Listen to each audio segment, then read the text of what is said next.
নমস্কার সবাইকে।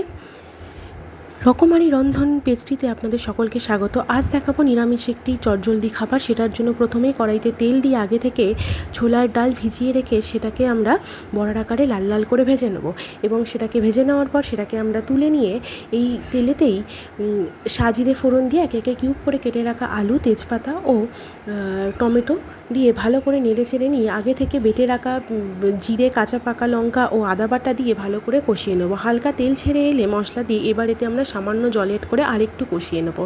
আরেকটু কষে যাওয়ার পর আমরা একটু বেশি করে জল অ্যাড করব যাতে আলুটা সেদ্ধ হয়ে আসে। এরপর যখনই দেখব আমরা আলুটা প্রায় সেদ্ধ হয়ে এসেছে তখন আমরা আগে থেকে ভেজে রাখা বড়াগুলো দিয়ে আরেকটু ভালো করে নেড়ে ছেড়ে নিয়ে নুন চিনি সমস্ত কিছু দেখে নিয়ে আমরা সামান্য ঘি দিয়ে নামিয়ে নেব। এটার সাথে কিন্তু গরম গরম লুচি একেবারে নিরামিষের দিনে রাতে খুব ভালো জমে যাবে। আমার এই রান্নাটিকে ভালো